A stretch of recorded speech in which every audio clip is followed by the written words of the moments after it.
Hey everybody, welcome to another DMVCBN Comic Book Club.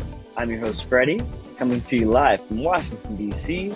Today is Saturday, August 10th, 2024. Thanks to all returning viewers and subscribers. And if you're new, welcome.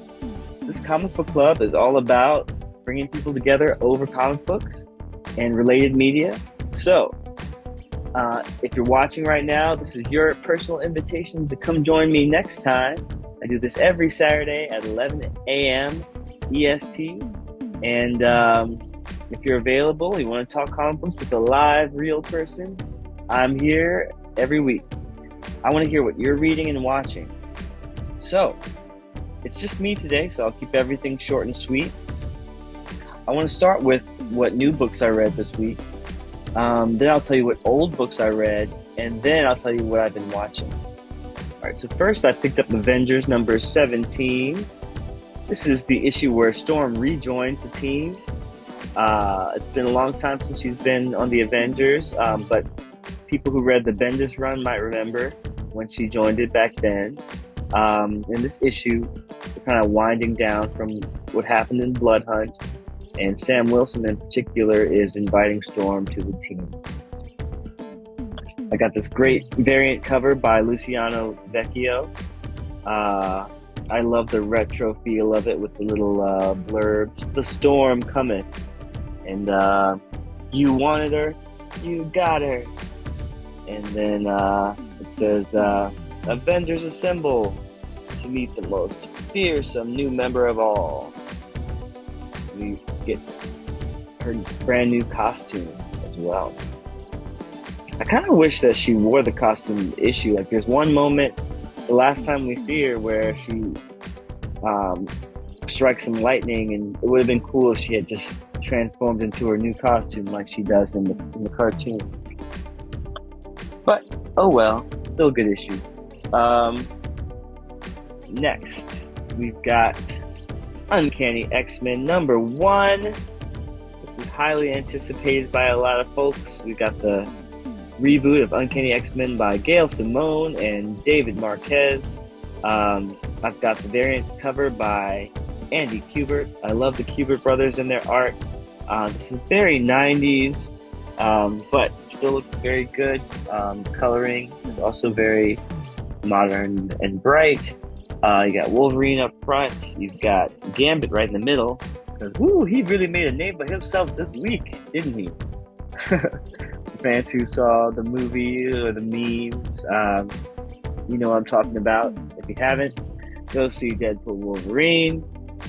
But yeah, this book mostly centers on Rogue, Gambit, and Wolverine, and a little bit of Nightcrawler too. And they're just starting to rebuild, or just kind of rebuild their lives after the fall of Krakoa. I mean, there is talk about whether or not they're going to be a team again, and it looks like Rogue might be the leader, which she has lots of experience doing. So I'm intrigued to see where this goes. Another book I read this week was Ultimate Black Panther number 7, starring T'Challa and Storm and Eric Killmonger as they fight against Ra and Khonshu. So there are some cool moments in this book. If you're a Black Panther fan or a Storm fan, I do recommend it. So that's it for the new books I read this week. Let's talk about some older books. I read Fantastic Four number 21 by Ryan North and Ivan Fiorelli. So this is a Blood Hunt tie-in. And interestingly, it featured Reed and Alicia in New York. They've gone to visit a museum when the Blood Hunt happened. So they're trying to survive. Meanwhile, the rest of the Fantastic Four and their family are, in Arizona, also trying to survive. It's interesting. But then I read Blood Hunt number 5, the final issue of the main event, and it was great. I really enjoyed this event. I'm glad Pepe Larraz did all 5 issues of the main title. Jed McKay told a very interesting story, so I highly recommend it. I'm not going to spoil it. I'm just going to say, this is a must-read event, especially because the way it ends looks like it's going to lead to the next Marvel big event. So you might want to tune in and see what happens. Then after Blood Hunt finale, we've got Fantastic Four number 22. And this one is another Blood Hunt tie-in. At the end, it kind of gives you a bit of an epilogue, okay? So you probably want to read this one after reading Blood Hunt number 5. The cover by Alex Ross, really, really intense. You've got the vampires trying to bite Reed's face off, but he's so elastic that they can't really bite him. So Alex Ross has been doing great with these covers. It's an interesting take on how the Fantastic Four are dealing with this event. Next, I read the Midnight Suns finale, issue 3. So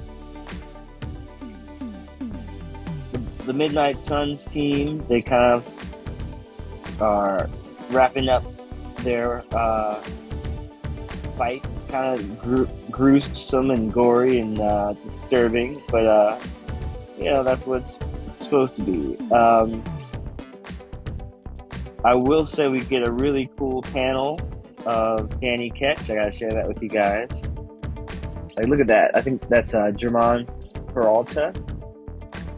I am a big Ghost Rider fan, so I love that splash page there. And we also get to find out what happens to Blade, so definitely read this after reading Blood Hunt number 5. I didn't, so that did kind of screw up my experience, but not majorly, because sometimes comic book stories are not linear anyway. But yeah, this definitely ends with an epilogue for Blood Hunt as well. Next, on the DC side of things, I'm finally getting into Absolute Power by Mark Waid and Dan Mora. They're both great at what they do. This was a very exciting issue. So definitely recommend that for DC fans. And I read the Batman Absolute Power tie-in, issue number 150, by Chip Zdarsky, Jorge Jimenez, Dennis Cowan, and more on the art team. So this issue, I don't even know if it really ties into Absolute Power. The main story is kind of self-contained. It's kind of like a flashback too. It's kind of about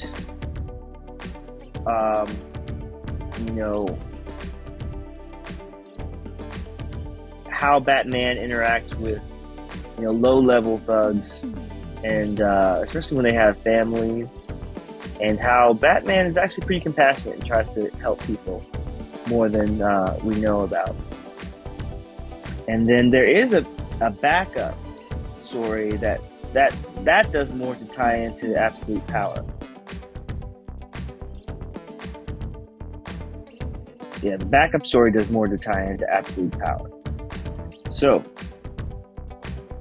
I love this cover by Jorge Jimenez.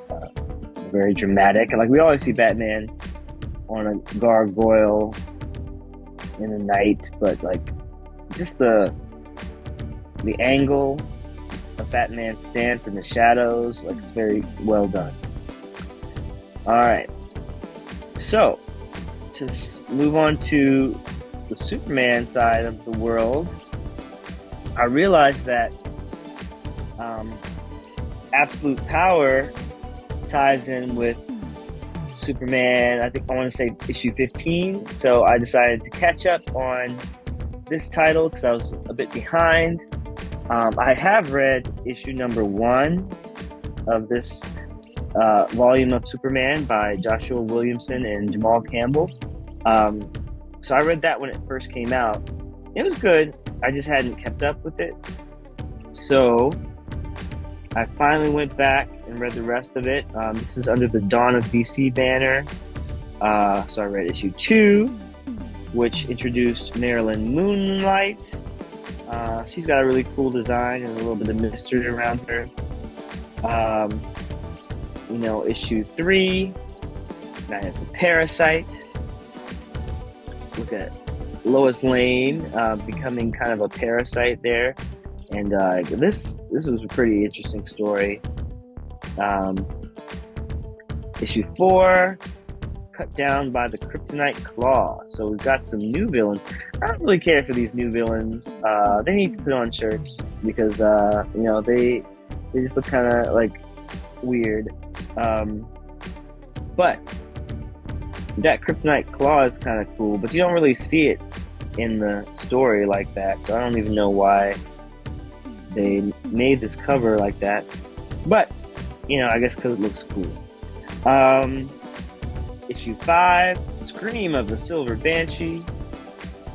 I never really cared much for Silver Banshee before, but they find a way to integrate her into the story. That actually was very interesting, and I won't spoil it, but if you're a long-time reader, maybe you can let me know if this is a different take on Silver Banshee, or if she's always been kind of like this, because it seems a bit different to me, but I like it. Alright, and then I read the annual from 2023.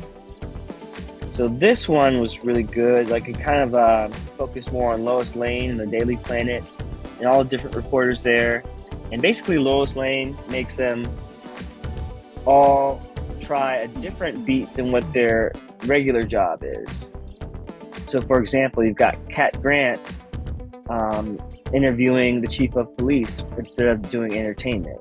And you've got Steve Lombard interviewing Livewire instead of doing sports.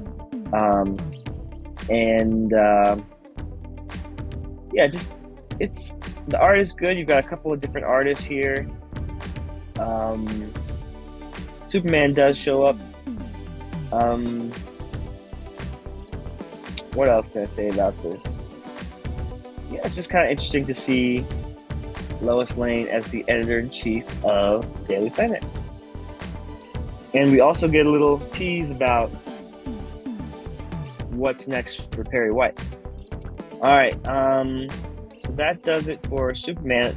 I'm going to try to keep catching up and keep reading that book. It's very good so far. But back to Batman and what I'm watching. I finally finished Batman Cape Crusader, all 10 episodes. If you aren't watching this show and you're a fan of Batman, go watch it because it's really good. If I had to score it, I'd probably give it like 7 or 8 out of 10, maybe 7.5, because while it's good, it's not quite great yet. Like, in the sense that, with all the other Batman stuff out there, especially DCAU stuff, Bruce Timm and team, like, you got Batman the Animated Series, the new Batman Adventures, you've got Justice League Unlimited. Like, I just feel like it's hard to kind of top that, or reinvent that. But if you do reinvent it, you kind of want something more drastically different rather than like subtly different. At least that's kind of my feelings on it at the moment. But even if we're getting more of what Bruce Timm does, he's pretty good at what he does. But it's not just him; the whole team.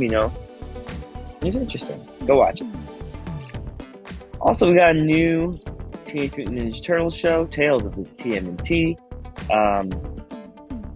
This just debuted. I haven't watched it yet, but it's on my list of things to watch. So stay tuned. I'll probably be talking about that on a future episode. Maybe you guys can watch it with me and we can figure out if we like it. I really did like the movie, so I'm excited to give this show a chance. I wonder if it's like, I have no idea if it's like 30-minute episodes or shorts or how many episodes it's going to be. But I did want to mention that it debuted this week. All right. So that's it for me this week. Yeah. Hope you guys can join me next week. In the meantime, you can find me on Threads at DMVCBN. And yeah, I want to know what you guys are looking forward to and what you guys are going to be reading. So join me next week at 11 a.m. EST. You can find the link on Threads. And you can also watch all the comic book clubs on YouTube. So thanks for joining me today, everybody. And Excelsior! See you next time. Bye-bye.